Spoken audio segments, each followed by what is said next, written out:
Adequate notice of this meeting has been provided to the Co-Star, the official newspaper of the Borough of Belmar, and the Asbury Park Press, and notice of this meeting was posted on the borough's website and at the municipal building.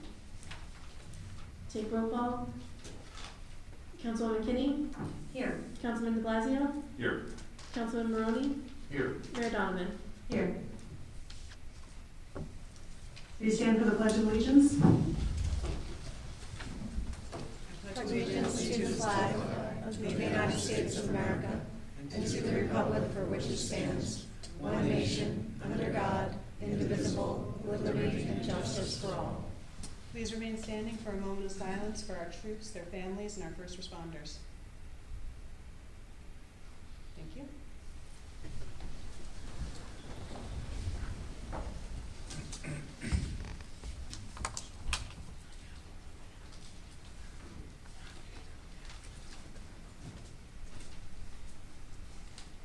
Okay, we will move on to workshop discussion. First, I would like to review and vote on nominations to fill our unexpired council seat. Mayor, I received an email from the Belmar Democratic Committee nominating 3 people to fill your council seat. They are Johanna Roper Robinson, Barry Lubin, and Mark Spagnolo. I would like to make a motion for Johanna Roper Robinson.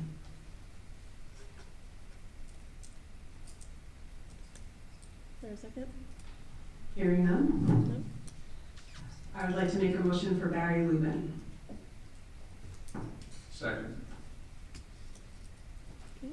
Any other nominations? Okay. Councilman Kinney, is my mic not working? No. Councilwoman Kinney? Yes. Councilman de Blasio? Yes. Councilman Maroney? Yes. Mayor Donovan? Yes.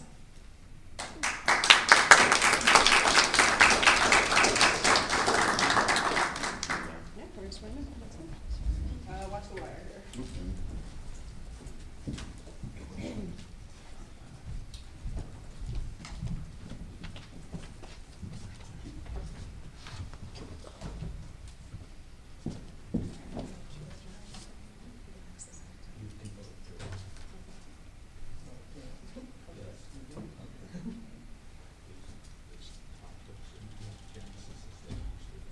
There you go.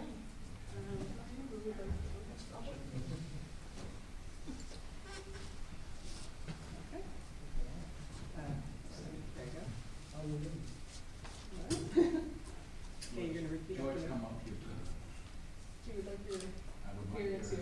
assistance. My oar. always, Should I hold my hands up in the air? just because you're wearing such a nice suit. Okay. Right. If you want to hold That's the this. only one I have. Okay.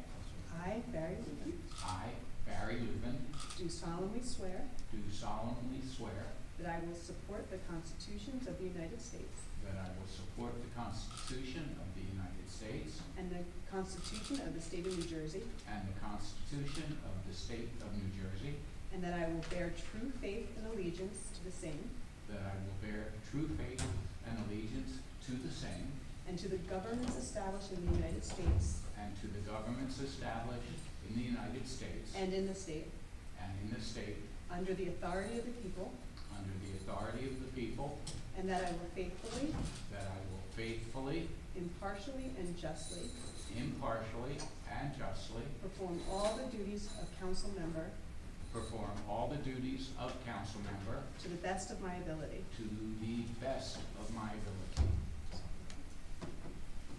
So help me God. So help me God.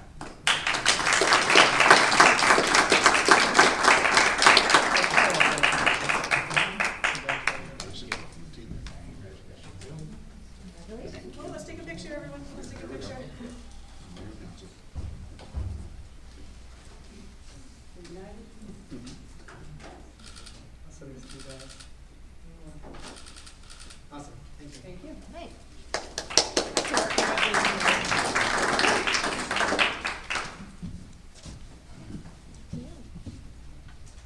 Do you have an agenda?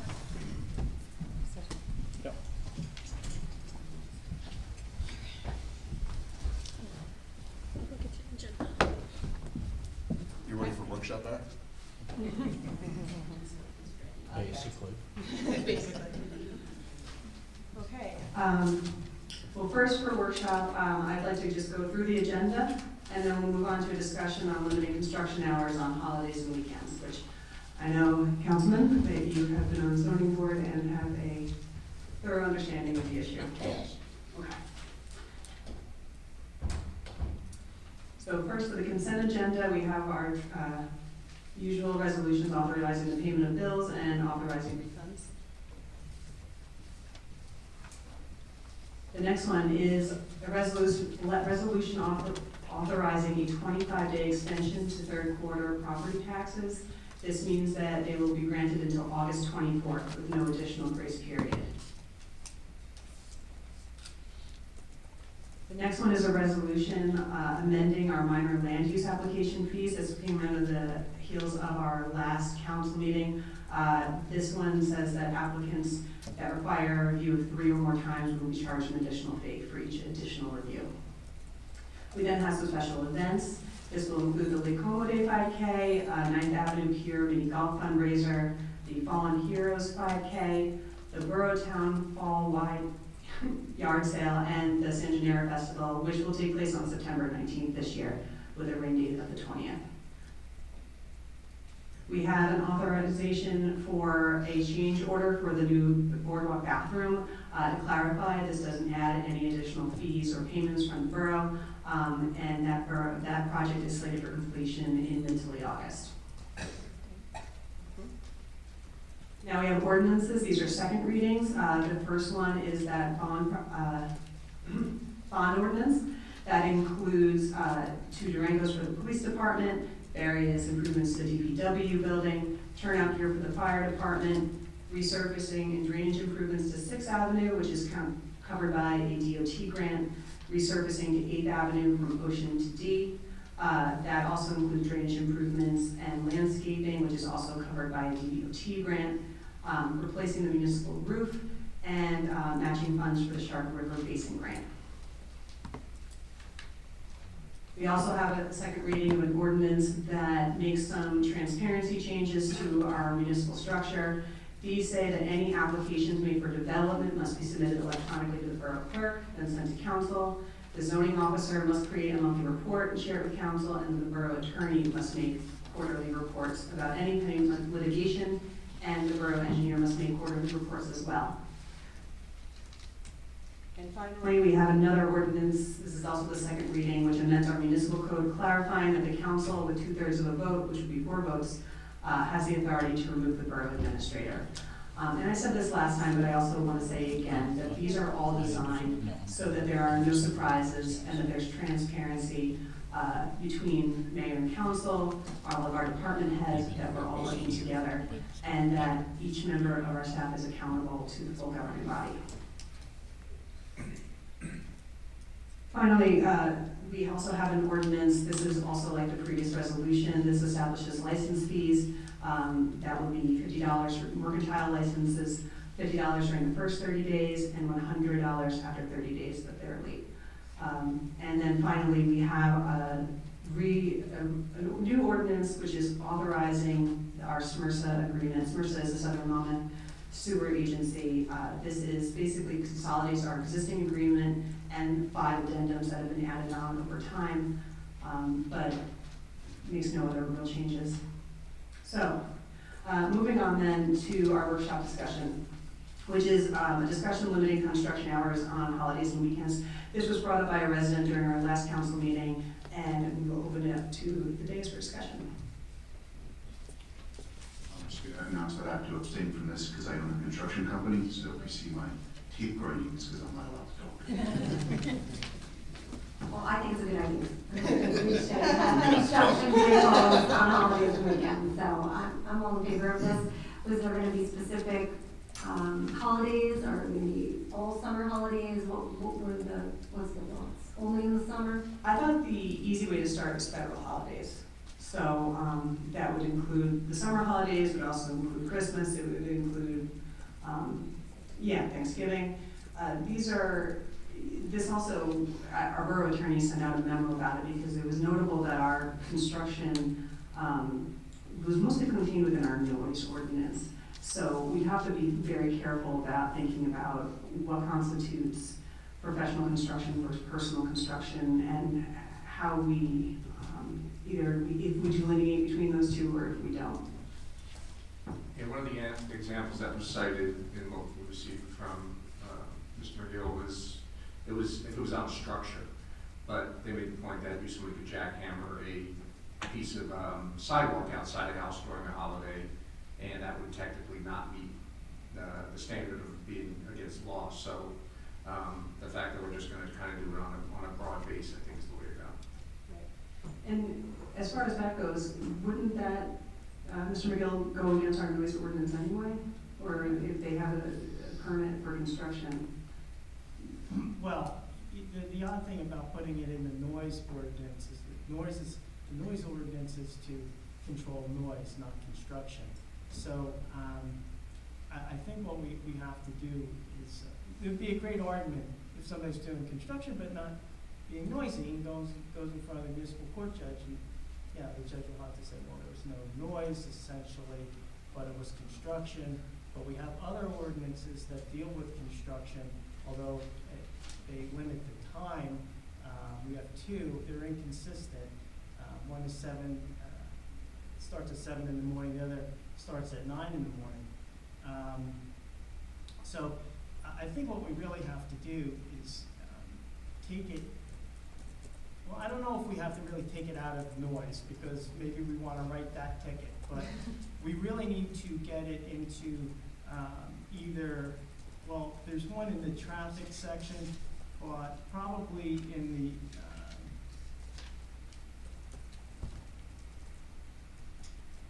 the other one is in the street excavation, sidewalks and curbs, but maybe we need to find another home for it in our ordinances.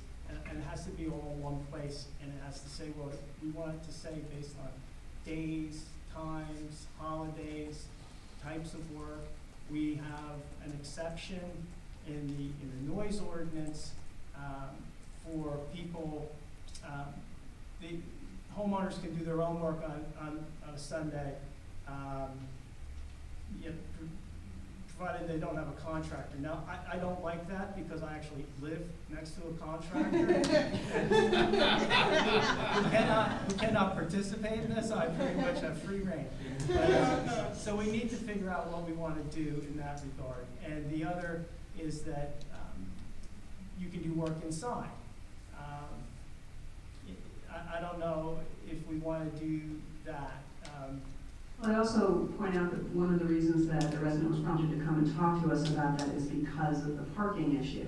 So even if they're doing work indoors and there's no noise, you know, federal holiday, it may still prompt a parking issue, particularly if we're talking about equipment and, I forget what the term of art here is, it's not serviceable vehicles, but a front loader versus a van. You're looking at me like I'm going to be any help. Chief Scott, do you see any enforcement issues you can flag here as we're thinking about this? Although I guess it's Any enforcement issues? No, I mean, if we get a call for noise or construction during hours that they're not supposed to be doing it, we'll go and check it out. Okay. Yeah, it's simple. So this would basically mean we would have to change the ordinance for parking to no commercial vehicles on the street on a federal holiday also, correct? Is that kind of the direction we're going with that also? I'm sorry, your question? So, you know, our ordinance says we can't have commercial vehicles overnight on weekends, right? Okay. So that would include now, if we wanted to say no commercial vehicles on a federal holiday also. Right, we could do that, yes. Sounds like we want to move forward with this. Yes. Yeah. Okay. Yes. So if I could get some direction as to what you want to do, so I can amend the ordinances accordingly. Do you want me to put together an ordinance dealing with all these issues, and we'll put it in the ordinance where it makes sense, we'll repeal what doesn't make sense, and I'll have the ordinance, in whatever, how many paragraphs it takes, but it'll be all consolidated. You can look at it, if you don't like some of it, just take it out, you wanna put something else in, and then we can craft it that way. Sounds good, and then we should have a, more easily accessible version to update all of our potential construction companies around so they understand the new rules. It would be nice to notify, but there's a lot of those, and, you know, it's like, that's the law, you can't say you didn't know. I don't know if I'm in the business of asking lawyers to write easily accessible things, but we can work on it. Yeah. Contractors look up the town ordinances. I mean, Contractors should look up the town ordinances. We work in all the towns, everyone's different. So Well, I suppose- they should be responsible to look that up. Well, I suppose instead it should be aimed at residents then, so they're aware of what they're entitled to. Well, we could put it on the website, we could put a notice up that the ordinances have changed, because I understand, you know, if they're operating under the old rules, they're not gonna check on ordinances. But yeah, so as a, you know, courtesy, we could put up just a notice saying rules have changed. I don't know if you wanna post the rules or. Nicely styled graphic. Okay, thank you. Yes. All right. Thank you, George. Mr. McGill. All right, at this point, we can close workshop. Do we have any petitions? Mayor, I did not receive any petitions. Having no petitions, we can move on to approval of minutes. Can I have a motion to approve the July 14th minutes? Motion. Second? Okay. I get used to saying, yes, Councilman Linden, Abstain. Councilwoman Kinney, Yes. Councilman de Blasio, Yes. Councilman Maroney, Yes. Mayor Donovan. Yes. Okay, and we'll move on to reports of council. Councilman Linden, would you like to add anything? Mine is,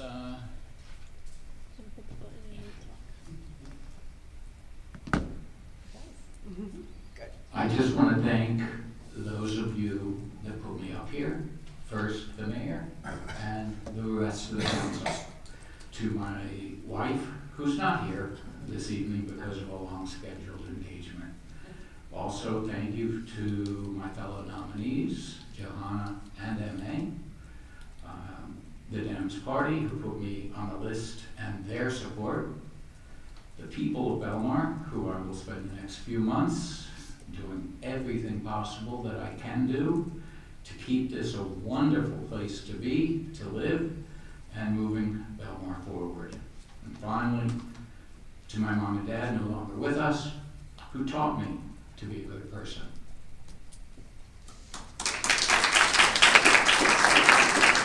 Thanks, Councilman. That's Council all. President? Thank you, Mayor.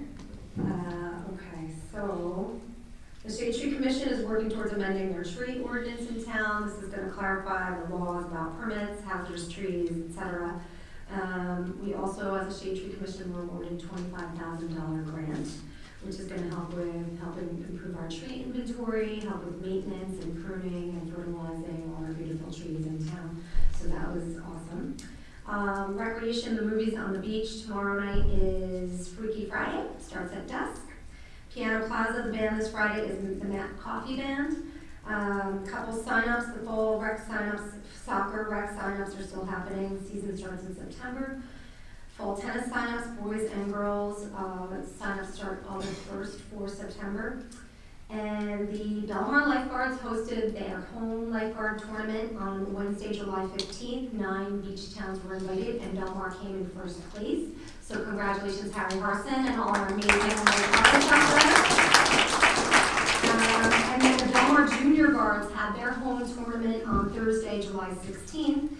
Towns from all over the Jersey Shore, from Sea Isle City and LBI, as well as most of the Monmouth County beaches, were participants for the Junior Guards tournament here in Belmar. We had over 570 kids. So I want to say congratulations to Nicolette, who does an outstanding job with our Junior Guards here in Belmar. So let's give her. I'm heading up a newly formed parking committee in Belmar. So I have a dedicated group of Belmar residents and Belmar businesses. We're going to start meeting monthly to talk about working to improve parking conditions and enforcement in town. And our first meeting is the first Friday of August. So I will keep you all informed about what happens with our active parking committee. And that's all I have. Council President, Councilman de Blasio? Yes, we had our planning board meeting last week, and we continued our conversation with reports to our planner from our department heads at the school, discussing our master plan and how to move forward with that, any amendments or adjustments as we update the master plan. Harbor Commission was an exciting one, being it was the first meeting after the bridge closure and the issues on July 4th. Mayor Donovan and I were there and talked a lot about an emergency plan for this, for when these types of events do happen, whether they were planned or alerted. We were talking about getting New Jersey Transit to give us more of a heads up regarding their closure. We also had some good talks about the marina itself and updates to it. We're looking into benches around the marina. We're looking into some ADA grants.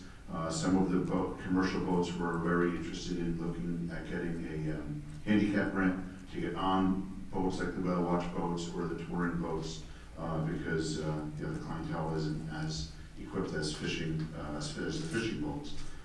So those are some grants we're definitely looking into, and it was very well received by the board, and we had some meetings on that already.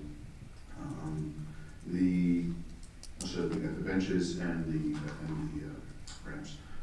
Just a reminder that we do have the farmers market every Sunday. I got to get up there this weekend and had some fresh vegetables and mozzarella. Bought some of that.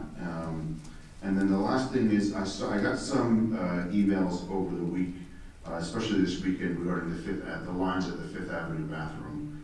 They were down the boardwalk quite a bit. We have been working on this Third Avenue bathroom. I brought it to our engineer's attention in March. The issue is that the trailer that I wanted to bring there is being used on 16th Avenue right now.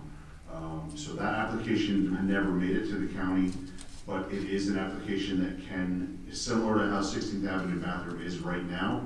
It is an application we're going to be moving forward with as soon as we free up that trailer, and hopefully the county is okay with us putting it on the Third Avenue side. That is a goal of mine, and I think ours, but we will continue to work on that, but we need to free up that trailer on 16th Avenue, and with the bathrooms not being complete yet, we couldn't do that this summer. So hopefully this gets better for the near future. That's all I have. All the good stuff's always taken by the time everybody gets to me, so I just want to congratulate Councilman Lubin on his election today, and looking forward to working with him. That's all I got. Thank you. Well, Councilman Maroney, you neglected to mention one thing, which is that thank you for participating in our town hall that was held earlier last week. It was a very great turnout. We had about 100 or more people who came, I believe, and a robust conversation. So between that and I had the first coffee with the mayor. Is there an echo for anyone else? The first coffee with the mayor on Sunday, which I gotta say was only slated for an hour, and we went 3 hours.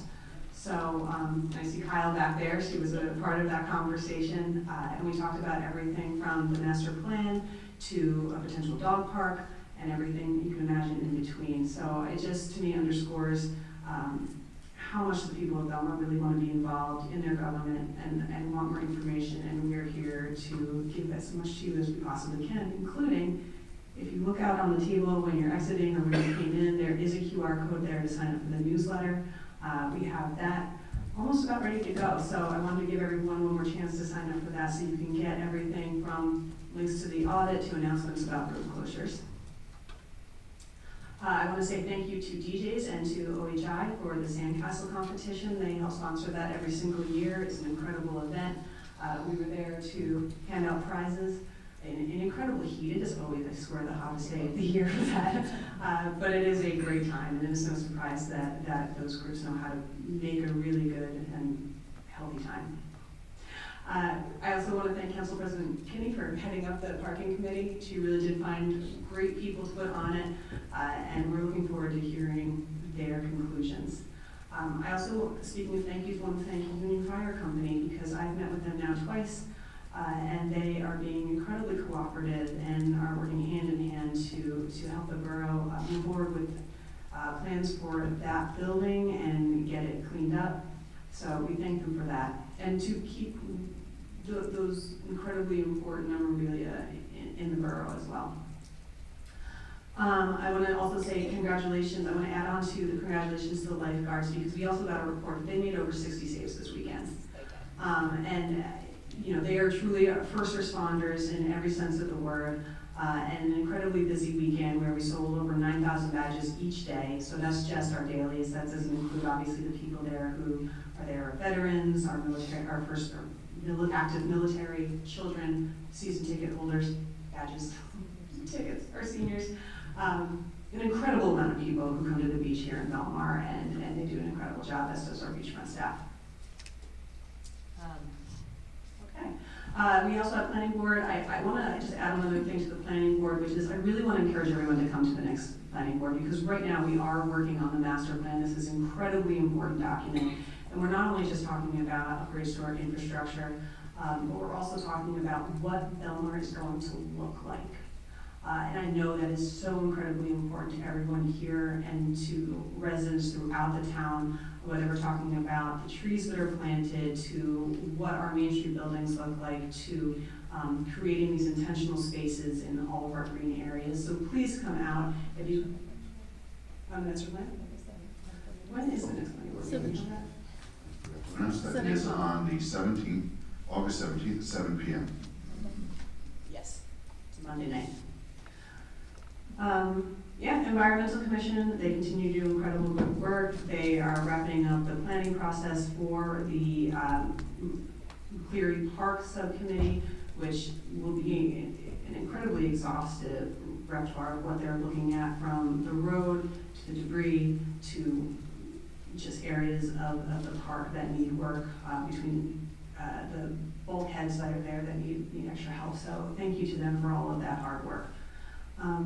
I have met with so many of you. I have tried to reach out to pretty much all of our commissions and committees. I know the Army Corps this week, and again, I just want to emphasize like how much you guys have responded to the increased opportunity to contribute to everything we're doing up here. So thank you.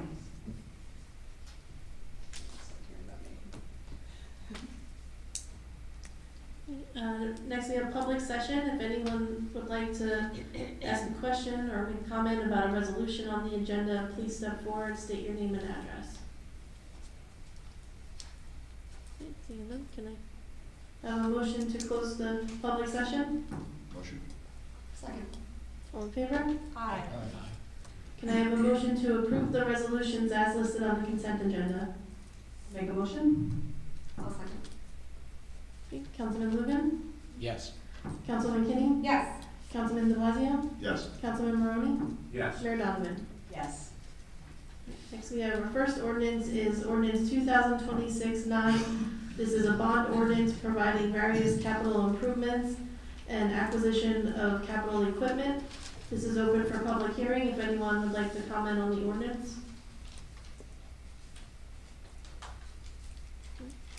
Okay, can I have a motion to close the public hearing? Motion. Second. All in favor? Aye. Can I have a motion to adopt ordinance 2026-9? Motion. Second. Councilman Lugan? Since I wasn't up here, I'm abstaining. Councilman McKinney? Yes. Councilman De Blasio? Yes. Councilman Maroney? Yes. Mayor Donovan? Yes. Next is ordinance 2026-15. This is an ordinance amending chapter 40, various sections. And this is open for public comment.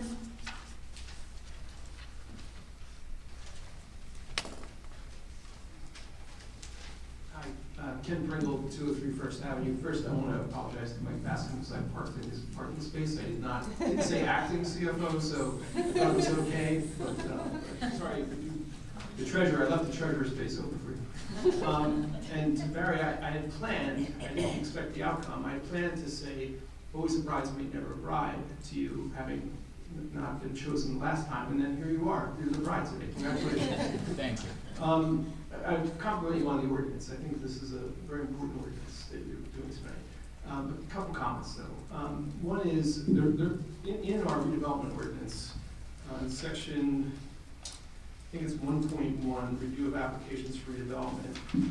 It was amended, it originally provided, pretty sure during my tenure, but certainly the 2011 version that we have posted, stated that applications for redevelopment get presented for consistency review directly to the mayor and council. And that meant that it automatically got to you all at the same time. It didn't have to be given to someone else and passed on to you.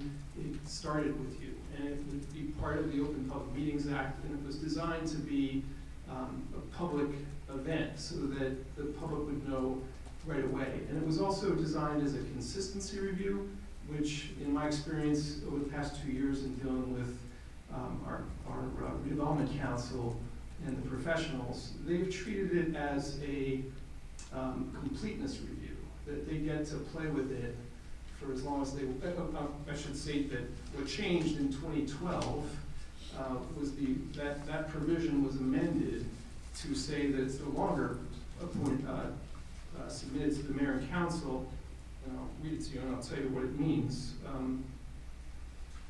It says that it's, oops, to the books. It's first, the application for redevelopment shall first be reviewed by borough staff and professionals for consistency determination, which shall include, but not be limited to, a whole bunch of stuff. And in my experience, that was used as an excuse to keep the document from becoming public, keeping the application from being public. In fact, when we filed our application for the 7th Avenue project, which to this day, despite my requesting last December at a public meeting that he posted so everyone could see it for what it was, is still not anywhere listed on the borough's website. And I don't, no offense to you, April, I don't think you had anything to do with that, but whoever made that determination, I think that was absolutely wrong, and it should never have been that way. We submitted it to the planning board directly, because that's what the statute says. The statute says redevelopment applications shall be submitted directly to the planning board as a major, preliminary final major site plan application. And when we did it, I got it back. The whole thing got sent back to me, including the application, got returned to me by email, stating that we could not file it with the planning board because it had to go through the consistency review. That's not what the statute says. The statute, and I think it's within the town's rights to say it's not complete and it therefore can't be on the planning board's agenda, but it's still a public document. It's a public document. It should be a public document the moment you file it, and it should be available for anyone. Now, what your ordinance here does is provides transparency between the mayor and the council. And I can't stress to everybody in the audience and in the public and to you all how ridiculous it is that we have to do an ordinance requiring our mayor to share information with the members of the council, who, by the way, under our form of government, and I think the strong mayor thing is a completely wrong description of the mayor, but the mayor has exactly the same rights as the other council members, no greater or lesser than that. He gets to, preside over the meeting only when he's there, but there's no other rights that go into this. So that's a great step, but it got changed in 2012. And by someone who recently complained about strong mayors and claimed that the mayor had the right to control and made the determination of what got decided, what kind of major developments moved forward.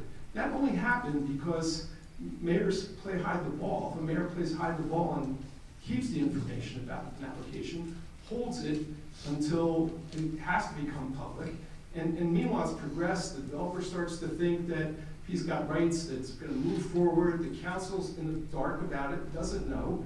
And then suddenly it's sprung on the public, almost full blown. Yeah.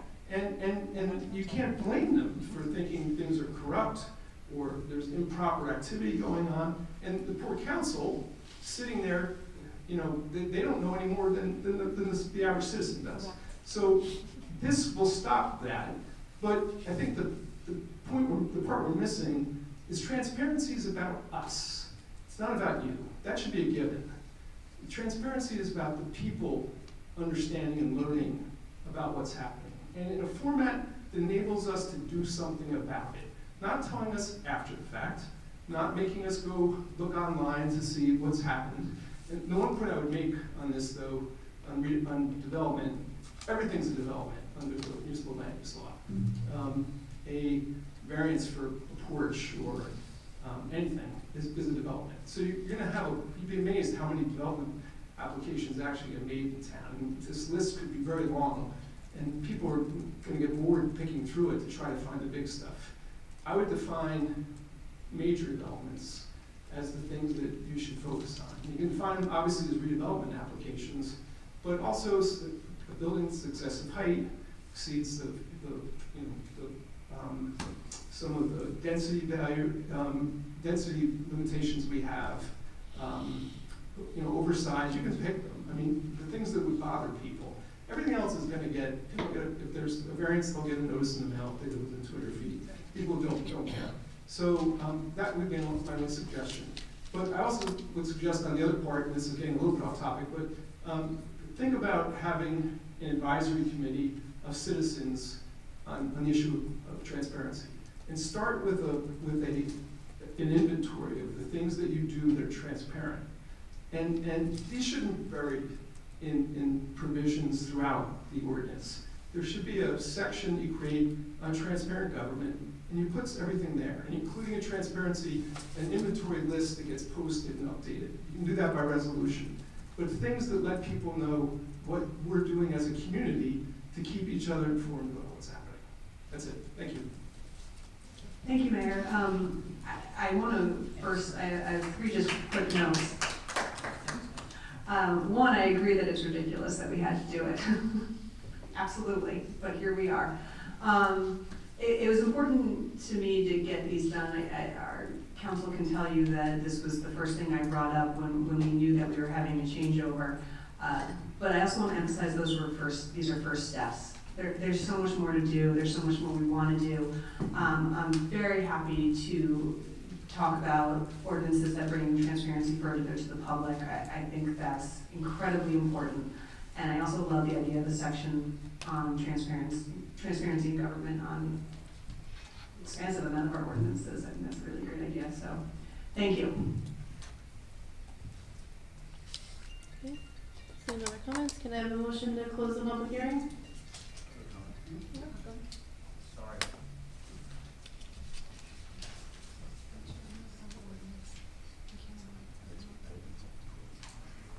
First and foremost, I apologize for being late. My name's Tony Almeida, 419 10th Ave, Belmar. Unfortunately, I just got out of work. Thanks for all of everybody for what you guys do. If I'm repeating myself, just stop me. I had gone into the clerk's office last week regarding the construction site on Hold across on. from the Sorry to interrupt you. This is just on the ordinance. I figured I was early. Sorry. Thank you.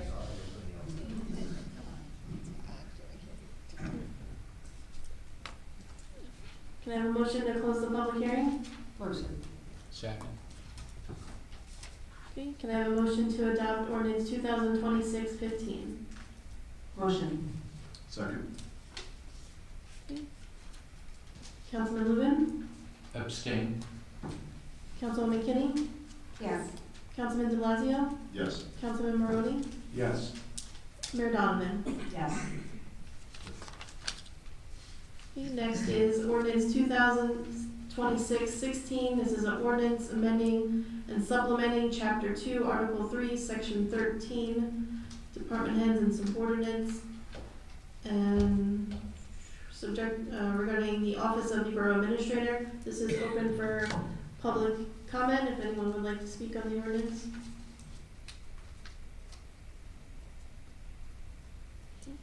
Can I have a motion to close the public hearing? Motion? Second. All in favor? Aye. Can I have a motion to adopt ordinance 2026-16? Motion? Second. Councilman Lubin? I agree with it, but I still have to abstain. Councilman McKinney? Yes. Councilman de Blasio? Yes. Councilman Maroney? Yes. Mayor Donovan? Yes. Next, we have ordinance 2026-17, an ordinance amending and supplementing Chapter 20, licenses. Do we have a motion to offer for first reading and introduction? I'll make the motion. Second? Councilman Lubin? Yes. Councilwoman McKinney? Sorry. Yes. Councilman de Blasio? Yes. Councilman Maroney? Yes. Mayor Donovan? Yes. And last one is ordinance 2026-18. This is an ordinance of the Borough of Belmar authorizing the execution and delivery of a 2026 amended sewer service area agreement with the South Monmouth Regional Sewage Authority. Do we have a motion to offer for first reading and introduction? Motion? Second? Councilman Lubin? Yes. Councilwoman McKinney? Yes. Councilman de Blasio? Yes. Councilman Maroney? Yes. Mayor Donovan? Yes. Now we're on to the regular public session. If anyone would like to make a comment, please step forward and remember to state your name and address.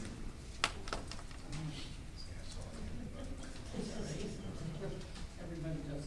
Yeah, so apologize again for that, sorry about that, that's what you get for being late. I'd like to thank all of you, we have a new council person, I see I missed, congratulations on your appointment. Thank you, A couple different things, and I'll make it as brief as possible.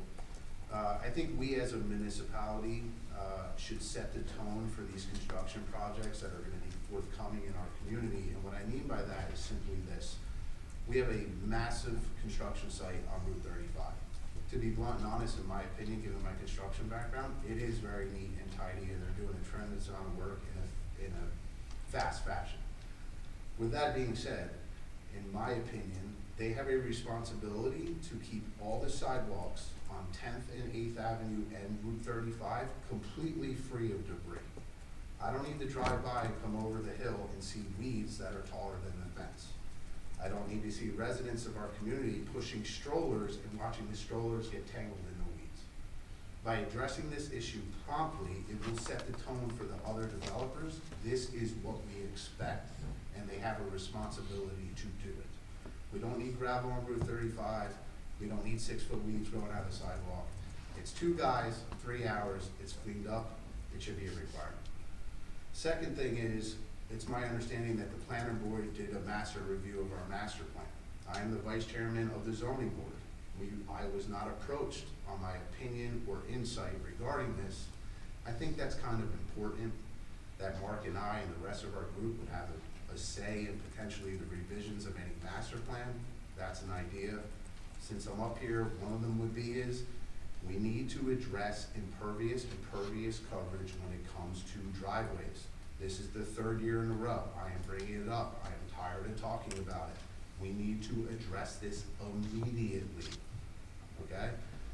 Off the top of my head, I don't remember which one is which anymore, but let's just say it's a hypothetical. If you're installing a driveway strip, which is pavers, whatever's in between the pavers counts as 100% coverage. Even if it counts as 50% coverage, it's ridiculous. If it's stone, it perks. If it's grass, it perks. What happens there is people are putting in applications, okay, and they're defaulting on patios in their backyard because they're over coverage, and they're doing it illegally later. Let's address the issue, get it fixed. I've been on the zoning board for 5 years, I'm tired of it. Maybe Mr. Lubin might agree, I don't know.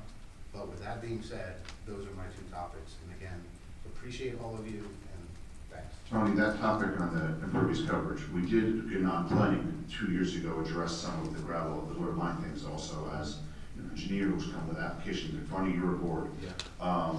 And it was confusing, because actually there was a part where gravel entirely was 100% impervious, and we changed that with our, so that's more of a zone, every year zoning does a review and a report to planning board, and the planning board suggests to council. This would be my first year I get to review that on council, but that's something else we could talk about. It doesn't have to be with the master plan, that's more of an ordinance review that we could do this year, for sure. And I agree, because anything that's in between, if it's gravel, it should be 50%, because that's what we allow it, because it's not anything living or absorbing the grass, it's just allowing it to perk. Thank you, Councilman. I will say, I believe zoning does submit a report to council every year. I know I've read that one, and I'm happy to put it on workshop for the next meeting. Can I say something? Yeah, go ahead. First, the Route 35 project, I did speak to the contractor this morning, and he is going to clear out the weeds. But also, for the master plan, I did provide Christine Bell, our planner, with the last 5 years of zoning board annual reports, and she did include them in the master plan. And for the people in this town that don't know, this is why our clerk won a state award.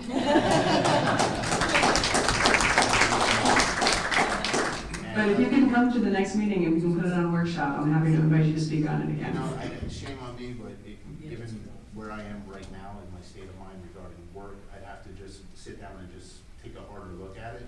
I would recommend somebody like Miss Mary Hearn, who knows that inside out and backwards, and also Miss Bell, to address it where it's more beneficial for the municipality in general. It just makes total sense. And Mike, I couldn't agree more. It's not affiliated with that, but you get it, right? Thank you, appreciate it. Just a quick question. Pervious means water goes through it. Impervious means concrete, and it's just checking, making sure I have my definitions correct. I am Carol Moore, 1206 Oakwood Road. I'd like to talk about commercial vehicles being parked on our streets overnight. These are the vehicles that are owned by the homeowner. I live on Oakwood Road, as I stated. We are one of the narrowest roads or streets in our town. You've got parking on either side. You can only get one car down in the middle. I sit out there reading in the afternoon and I'm watching a Chinese fire drill almost. Who's gonna move first when they come out? We have a neighbor who has a commercial vehicle. It's an enlarged van. It's elongated, it's a little wider. It doesn't really fit in the parking space. I printed out some pictures to exemplify what I'm talking about. Some of the pictures show how his truck is wider than the space. And on a street as narrow as ours, that's important. He also, April did send me this, and I sent the sergeant out to check on it, so I don't know where it's at. I have to follow up with him. it's across the street from me. No, I know where it is now. I'm saying Okay. the sergeant was sent it, I believe, yesterday or over the weekend Well, to check on it. he's only there after like 4:30, 5 o'clock in the afternoon. And if our neighbors have gotten it, we don't like seeing it in front of our house either, because a lot of us sit outside. Our neighbors have started parking their vehicles on the street instead of in their driveway. He has room, some of those pictures I showed, how he has room to put the truck in the driveway, so it's not an eyesore to us. A few of those pictures also show how he blocks maybe a few inches, 5, 6 inches of driveways. And the one picture, he's doing both driveways. I go out, he parks in front of one neighbor's house, I go out, I have a hard time pulling into my driveway. It's so wide. I almost do like K-turns just to get into my driveway when I come home. I'm lucky he respects my daughter, so he doesn't always park in front of my house, but he doesn't respect anybody else. And I talked to Mr. Heisman in Avon, not Avon, I'm sorry, misspoke, Lake Como, and they don't allow any commercial vehicles overnight, no matter how many wheels are on the truck, no matter how many axles. April was nice, she sent me the ordinance. So I know it has to have more than 4 wheels, it has to have more than 2 axles. And it's supposed to be less than a certain, well, it was a little confusing, so I didn't see the width. But I don't think this one fits within the width. It can't, it's wider than cars. And then view those pictures, you see how it's wider than the marking of this space.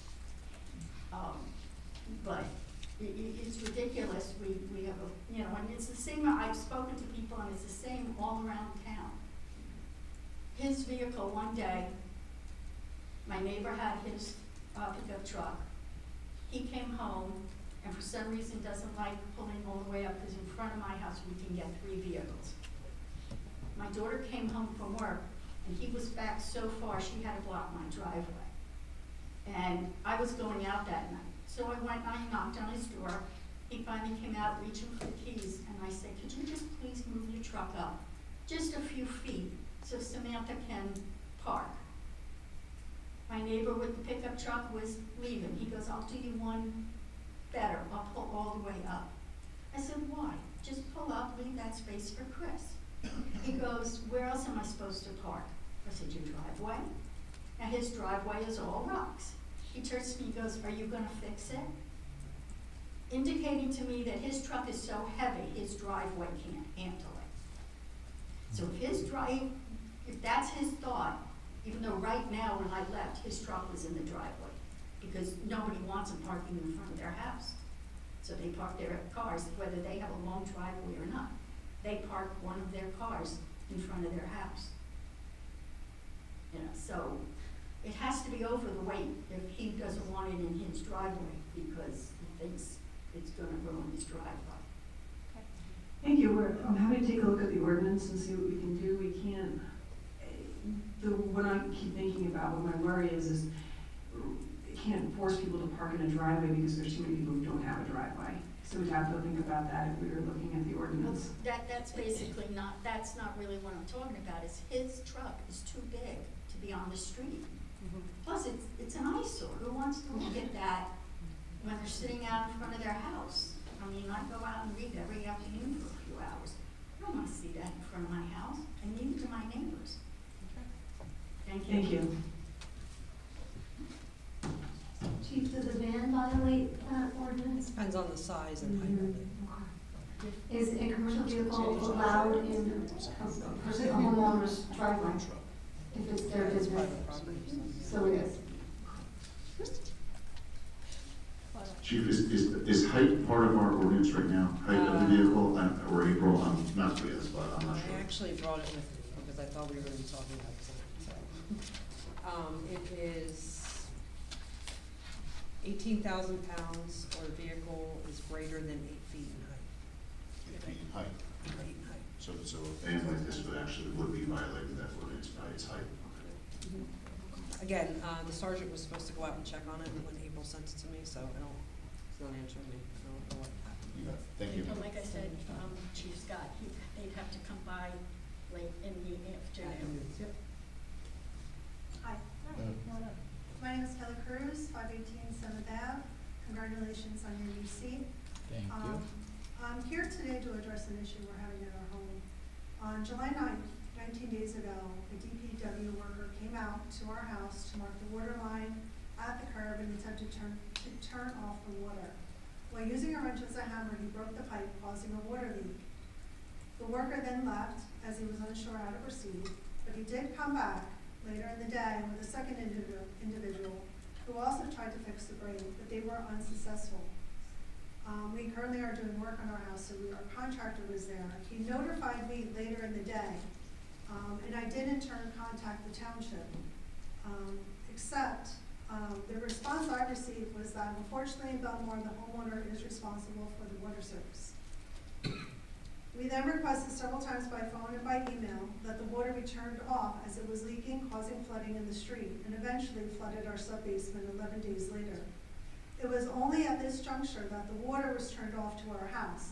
It is, however, still flowing into the street as of today, and the water is accumulated all along the curb and continues to come out of the pipe, and anyone can drive by and take a look. We have now been told that there is only one private business that is allowed to come out and do the work, that our plumber is not allowed to handle it. We have also had to wait for an estimate of cost and pay prior to work being scheduled. There seems to be no urgency from the township to rectify the leaking water pipe. We need a better understanding of why this is not considered an urgent matter and why it is the homeowner's responsibility to coordinate fixing and paying for damage that the township causes. Why is there no sense of urgency? Why is there only one private company allowed to turn off the water and our contractor plumber cannot handle this situation whatsoever? What would have happened if my house was a rental or no one had noticed?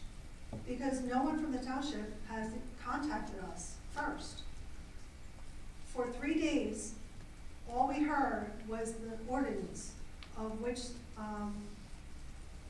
I believe personally should never have been passed to begin with. Because it states that everything from the street in is a homeowner's responsibility. I don't agree with that at all, nor does my husband, when we are not the people causing the issue. When the township causes the problem, the township should rectify the issue. And I think, like, what would happen if I was a senior citizen on a fixed income? This is costing over $5,000. And now it's being put upon us to pay that money before anyone will come and even fix it. What happens if this creates a sinkhole? I did see online that you are now paving 6th Ave and 8th Ave and completely skipping 7th Ave. And I don't understand why 7th Ave is being skipped, because that's the one with the firehouse, right down the street. And I'm sure they use that on a regular basis. Does that slow down their response time when they're having to slow down to go through all those potholes? But that's another separate matter. The council's responsibility is to protect and support town's residents. The ordinance does neither. It merely passes the buck onto residents who may not be in a position to pay, and it is the township's responsibility. I would like you to review the ordinance, and I would also like the township to pay for the damages that they caused. Thank you, Mrs. Bruce. I know you've been in extensive contact with our borough administrator. I can tell you that we have been talking about changing the ordinance. We have a lot of complications with our water sewer utility, and the amount of whether or not we can afford to change it immediately, frankly. But Mr. Administrator, if you could. I'd be happy to, ma'am. Mrs. Cruz and I have talked on several occasions, Mr. Cruz as well, and it was a series of problems on the property that resulted in the water service being broken. We had something to do with that. However, we were called out to try to turn it off. The service was filled with dirt. They couldn't get the shut-off down. He tried to get it down, maybe inartfully with a hammer or a wrench on top of it that caused it to leak, and it has been leaking, as Mrs. Cruz said. We believe we've got our arms around this right now. It has taken a little longer than we all would like. I don't believe that caused any flooding in the property, Mrs. Cruz. I believe that 4 inches of rain and the crawl space was open last weekend caused a lot of the water to go in there, and there was the meter was taken out, and there was another hose put on, and the hose clamp broke, and it started flooding the crawl space there. As it relates to who should pay for it, we've gone back and forth about that. It is a private service from the water main into the house. We've looked at other municipalities. Some municipalities, the town is responsible from the curb to the main. Other municipalities do it exactly as we do it. That doesn't make it right. Oh, I'm not saying that. I'm trying to give the mayor and council a little bit of an overview. The town, on an annual basis, bills property owners, like the Cruzes, to the contractor over $150,000 a year for breaks that go from the property to the water main. There's an argument that says, why should other residents pay that money for a private water service? Some towns do provide it, other towns do not provide it. So it's not an easy question. I know you folks have been wrangling with it for the last, I think longer than a couple of weeks. I think over the winter there were a number of frozen and broken pipes that the same situation happened. And the property owners were required to repair them and rebuild them. So you continue to talk about it, but that's exactly what happened to the cruises. There was a problem. They tried to turn it off. I actually thought it was turned off. The water to the house is turned off. The pipe continues to, it's a wide open pipe. The water is flowing out of it like a little fountain into the street, and it continues to run continuously now for 19, 20 days. What that's doing to the ground underneath, we don't know. And I'd just like to clarify, there's a big difference between a natural line breaking just from wear and tear and an employee taking a wrench and using it as a hammer to knock dirt off a pipe and cracking it. So it's not, and my contractor has now dug out that hole all around that, so the township can come and take a look at it, at expense to us again. So your township can come, your employees can look and see what's the issue is, twice now, and still nothing has been done. I'd like to say I thought we were pretty responsive. We haven't solved your problem, but I've had a lot of dialogue, and so has our superintendent of public works with your contractor. So we're trying to be as responsive as we can for the problem, but it's not an easy fix. It's just not an easy fix at this point. The line for the gas went through it. We don't know what they did for the new gas line, Kylie, but everything is marked, still marked, all the flags are still there. Listen, bottom line is I'm being held hostage here. Either I bring you a check tomorrow and pay this money, or the water continues to flow. That's really where we're at right now. So tomorrow I have to go to the bank, get a cashier's check for over $5 grand, bring it down to the township, so the work can be scheduled, so we can be put on someone's calendar to get this done someday in the future. I don't know if the township really wants that water running and running and running for, is it next week? Is it 2 weeks? Is it a month before that one company can come? I can get you that answer. Why is there only one company? Yeah. Why is there no competition here? Well, Because they're charging whatever they feel like. It's a monopoly. It's a monopoly. That's crazy. I mean, you So- have to have two. There's a public bid, and I reviewed this, there was a public bid, and there's a rate for a certain size line and a certain length. So is it agreed, and it hasn't been raised in over 2 or 3 years. It was an extent, and we extended his contract. Now, why is there only one? That's part of the ordinance I think we should look at, that there is only one, but it's top name, and that's why there's only one, but there is not, a monopoly or anything, because it was the lowest qualified bid that the borough held. My understanding is that with other vendors, they would come in, they would do work, and then we would have to call someone else to come fix their work. Apparently that was a recurring issue. And just for transparency, we're paying for the work, but we're also paying for the police officer who has to sit there, and we're also paying for the street to be put back together and patched back up. So it's like 4,000, 1,000, and then almost another 1,000. So it adds up, and I think it's actually 600. So it's over like 5,500. Just so Sorry, this is a stupid question, but why are we not shutting the water off? We really can't get down to it. I thought we did. I thought we did shut the water off. Just to the house. I thought we shut it off completely because they said as a result of the water coming out of the pipe, it cleaned it out. Then I'm mistaken at that. I did not think the water was still in the gutter. No, I was just there the other day. I took a video of it. Yeah, so, thank you.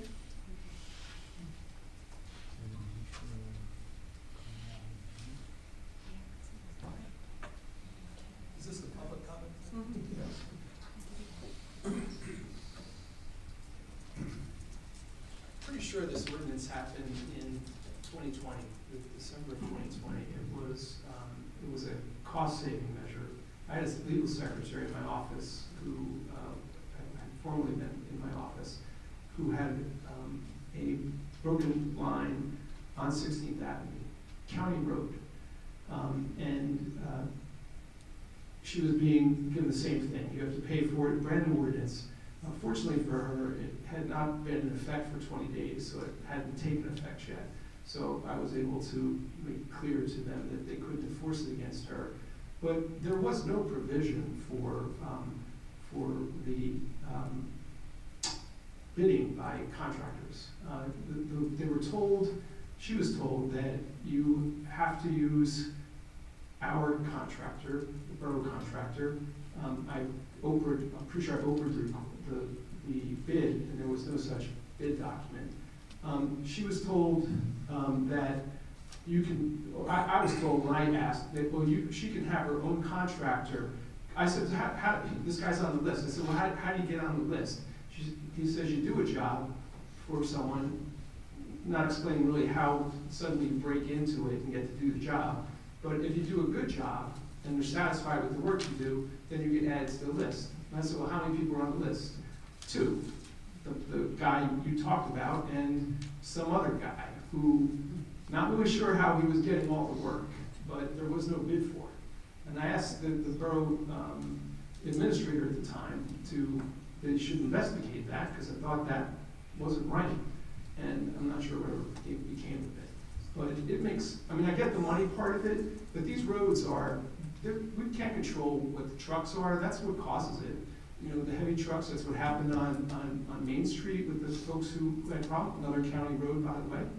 And it's like a reverse lottery. You suddenly get plucked out of oblivion and you get smacked with a bill you have no reason to have to pay. I mean, this is a particularly egregious story, but even if it's just wear and tear, it's our system. We suddenly, overnight, in a meeting here 4 or 5 years ago, declared that this problem infrastructure that we know is a problem, a lot of it is lead or zinc, and we now bequeath that to people. We said, this is your problem. Lines that we've had in our ground for 30 years, 50 years, maybe longer, we suddenly said, from now on, and without even you knowing whether or not the main is on the far side of the street or the near side of the street, this is now your problem. Nobody knew about it. It just got passed. No one really understood the implications of it. And now, I get that it's an expensive problem, but you know, you got so many problems in the water sewer utility, not even funny. And I'm not even sure we understand what all the problems are. But this is one of them, and I don't think you can solve it by just saying we can't afford to fix it right now. So.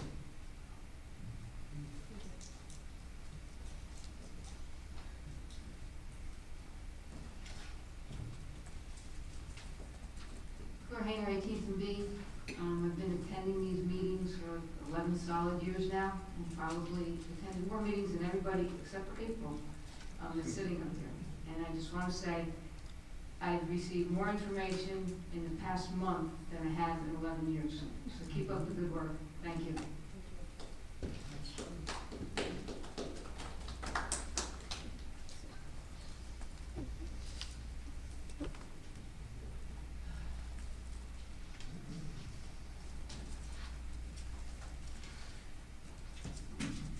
Hi, Rosatello, 14th Avenue, Belmar. First, Mayor Donovan, thank you for taking time Sunday and answering questions that we had no answers for. And you answered a lot of questions. To the chief, yesterday I made a phone call to the dispatch. We've got a real cat problem in this town. A lot of people come down for the summer and they want to have an animal for their kids, so they get them a cat, and then they leave. And they leave the animals here. Last year, I had a really bad cat problem on my property. They destroyed all my patio furniture. They were doing their business everywhere. They destroyed so many things. Called animal control, and I don't know what happened, but they suddenly disappeared last year. Well, Mama Cat's back with a whole load of kittens, and there they are. They're doing the same routine as these other cats did. So I called Belmar Police yesterday, and dispatcher got my information and said someone from Animal Control will contact you. Thank you, Chief Tina. Within 10 minutes, Animal Control was at my house. 10 minutes. Credit for that. 10 minutes. So dispatch really moved fast. They came over, the young lady came over, I showed her what was going on, she told me what information. I gave her all the information I had, she gave me some suggestions, and she said she was gonna forward my message to someone at, what's it called, Trap, Neuter, Release. I'm like, great, you're gonna trap these animals, you're gonna neuter them, and you're gonna let the darn things back here? I don't want them back here. I said, I'm allergic to these cats. I don't want to see anything happen to them, but I don't want them there. So she gave me an email address, and I emailed the young lady that was in charge of that. She emailed me back today, so now it's just kind of playing email tag back and forth. So, you know, a lot of people think that, oh, the police department is running around doing this, doing that, and they're doing their patrols, but it's little things like that to somebody else means a lot to me. Today I was out, I came back, and I'm coming around the corner, and there's this dog that's loose. And I looked at it and was like, oh, is that a pit bull? What is it? I didn't know what it was. And it was roaming, and all of a sudden it jumped up on my neighbor's garbage can, knocked it over, and started to have a feast. I'm like, something's wrong here, so I called Belmar Police. And again, within, I don't even think it was 10 minutes, there was an officer there. And when he got out, he saw the dog, and he says, oh, we're here because we said it was a pit bull. I said, well, it looks like a mix, but I wasn't sure. I said, I don't know whose dog this is, but it's just roaming around. And he opened up the police car, he opened up the door to the SUV, and the dog just jumped right in. And I guess he took him back to headquarters. I don't know what happened to him. For a while. So, anyway, that's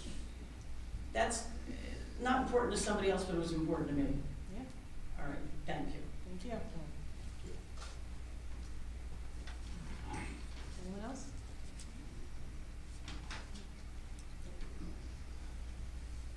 All right. You coming back up or leaving? Had a bad day at work today, I'm sorry. Just It's your last time. Yeah, I apologize, and I should be capped, and all residents should be capped to a certain time frame. And I didn't congratulate you on your, appointment, Mr. McGill, it's good to see you. Regarding the infrastructure, I just looked on my phone. I built a home in this town in 2022, and I had two options for water and sewer at that time. I'm not going to disclose the two companies. I will tell you, one was significantly higher than the other. They're both reputable contractors. In Mr. de Blasio's defense, I did heavy highway utility my entire childhood and early adult life. Typically, it is a bidding process, and in agreement with you, some municipalities make the responsibility from what's called the curb stop, which unfortunately happened to our resident in Broke, back to the house. Other municipalities make it from the house all the way to the main. With that being said, and not to go down a rabbit hole, but since we're just talking about this, it's my understanding that the sewer line was just relined on 8th Avenue, right? And now we're gonna send out, if it's not publicly bid already, I think a contract was awarded to pave 8th Avenue. Is that correct? Well, rule of thumb is you take care of the utilities in the ground, then you pave. Because what happens is, in this lady's defense, if all of a sudden 7th Avenue gets paved and you have 3 or 4 water breaks, they gotta open up the roadway, right?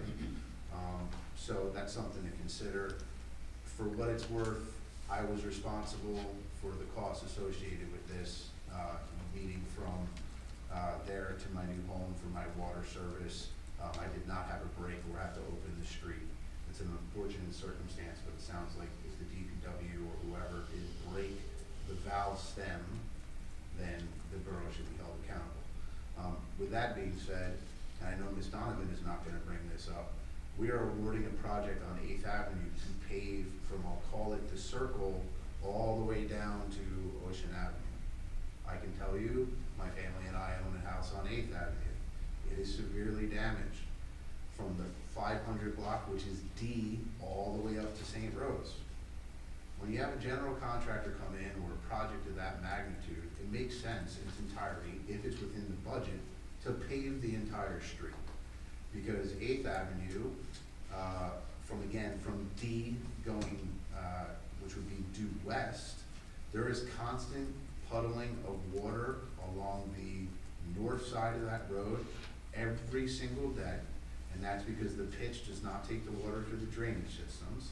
And in some of our naming driveways there, the road is open 4.5 feet off their driveway and filled with stone. Unacceptable, okay? Unacceptable.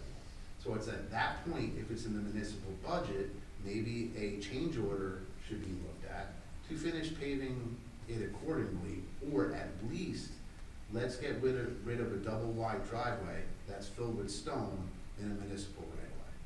So, again, thank you. So there is an engineering plan, Tony, and just for you, Mrs. Cruz, too. We didn't skip 7th, there is an actual 10-year plan. And whether or not we can amend that plan at this point in time is something we for sure probably should look at, but there is, plans moving forward, what lines are getting done, and et cetera. And I would say in general too, when we talk about 10-year plan, what we should be doing is paving and doing roads every year. We haven't been doing that. We need to look at what the most responsible way of going forward is so we can get more of that done more quickly, because the need is pretty dire. And for the record, the reason you said I wasn't going to bring it up is because I live in that area. So I didn't want to say it. I didn't think it was appropriate, but I see that it's a need there, and I have reviewed that plan. It's actually pretty well thought out and clearly identified. But it's just things for residents to consider is, there's a cost when you pave a roadway, and then you got to fall back 5 years later and replace everything that's underneath. Absolutely, yes. But you can't do it all at once because it's exorbitant, it's super duper expensive. But I would consider taking a look at the D to E at least, because somewhere in that 500 block, maybe? I would highly recommend that our DPW goes out there and takes a look at it. If you have a double wide driveway apron that's filled with 3 inches of stone right now in the right of way in the road, so clearly that needs to be addressed. It just can't stay like that. The water on the opposite side of the street is not pitching to the catch basin, but if that's for the next time, then that's for the next time. Thank you. Appreciate it.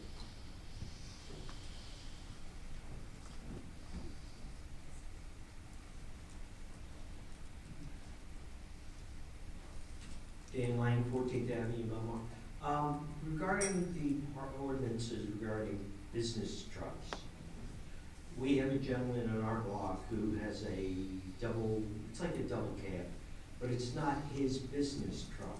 It's his employer's truck. He brings it home every day, parks it across the street. Now, it takes up 2 spaces. Now, his wife parks her car in the parking driveway. Everybody else has to park from the corner of K Street up to that house, and get very narrow. What can we do about an ordinance saying keep your business trucks with the business, use your private cars to come home with? He parks that thing every day, and when he was with another business, did the same thing. So it's just, you get tired of looking at the raccoon and the squirrels on the front of his truck, logos. So I don't know if we can do anything about that kind of an ordinance. I know the ordinance says for double wide trucks, double axles, I believe, I may be wrong, but something needs to be addressed so that you keep a consistency, not only for business trucks, but for people that have their employers' trucks there all the time. Thank you. Thank you.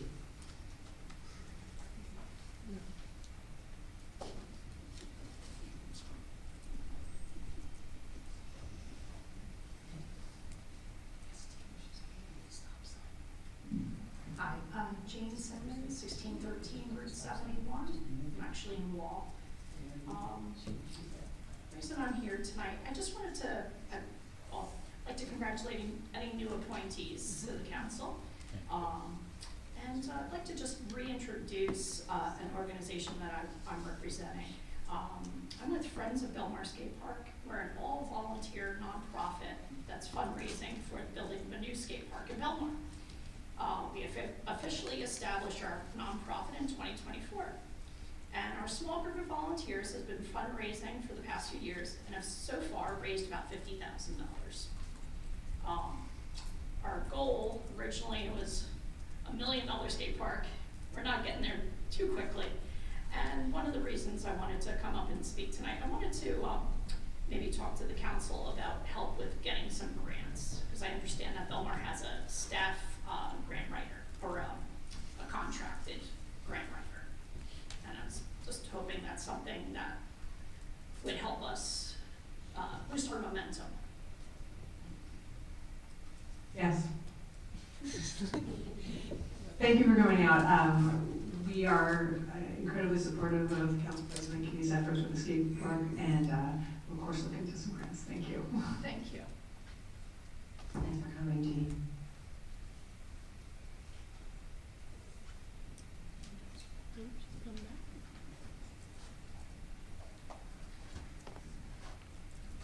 Rosatello, I'm back. There was a discussion we had about a dog park, and some years ago it was brought up about having it in the Cleary Park area, and I witnessed someone walking a dog, and when the dog was done doing its business, the person decided to kick the poop into the river. So I just thought, well, I don't think that's a good spot for a dog park. But there is a piece of land on 2nd Avenue in Ocean, a big triangle piece of land, and why wouldn't that be a perfect spot for a dog park? That's just a thought, because that Cleary Park is well used for families and fishing and picnics and everything else from Friday to Sunday, and even during the week, especially in the summertime. Weekends it's very full when it's off season. But that was my thought about a dog park. I'm not against a dog park, but why not put it in that area instead of, putting it at the McCleary Park area? Kyle, we actually have a dog park on the beach. I'm sorry? We actually have a dog park. It's on the beach. On the beach. It's So- between Spring Lake and Belmar. It's like 21st Avenue to like wherever that first beach is in Spring Lake. I So thought that was, for some reason, I just thought that was Spring Lake property. it's a public dog park during the summer before 9 a.m. and after 6 p.m. I know this because I have 2 dogs. And then in the wintertime, there's pretty much you can go anytime pretty much to bring your dog. So It's funny because there were some we people do actually have a dog some park. people weren't aware of it, so now that you mentioned it, that's good. Now we can make people aware of that. So we're gonna have a walkthrough one of these days over at McCleary Park to look at all the Oh, absolutely, yes. yucky boardwalk and tennis court falling apart and everything else. We were talking about it today. So you're not gonna have Rhode Island Point be the forgotten child of the town?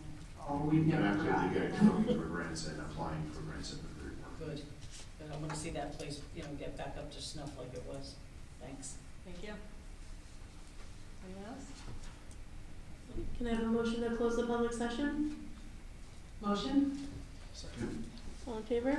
Aye. Okay, and our last item is resolution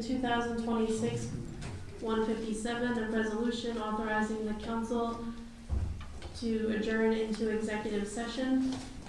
Whereas it has been determined by the council, the Borough of Belmar, that it is necessary to discuss the following specific matter at its regular meeting in the absence of the public, which is contract negotiations and pending and potential litigation. Whereas the Open Public Meetings Act permits the Borough Council to exclude the public from that portion of a public meeting during which such matters are discussed.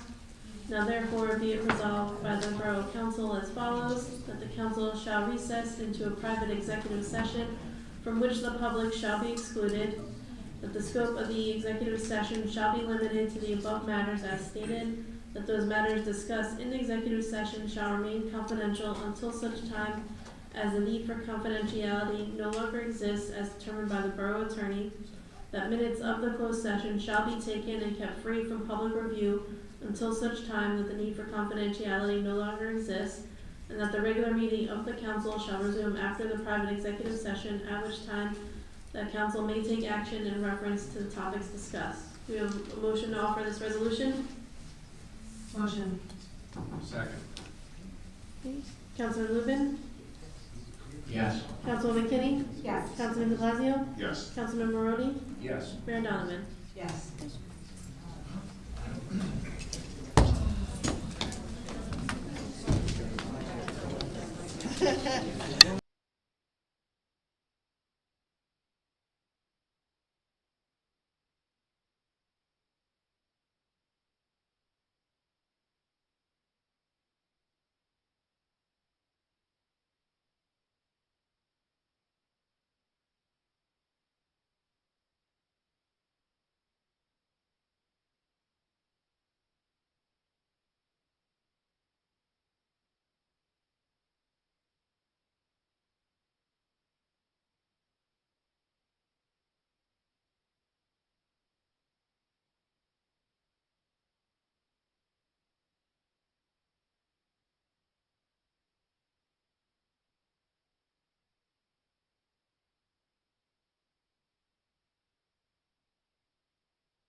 right. All right, we're back in public session. Motion to close the public session? Motion to adjourn. Motion to adjourn. Motion to adjourn? All in favor? All right, we'll figure it out tomorrow. Met with the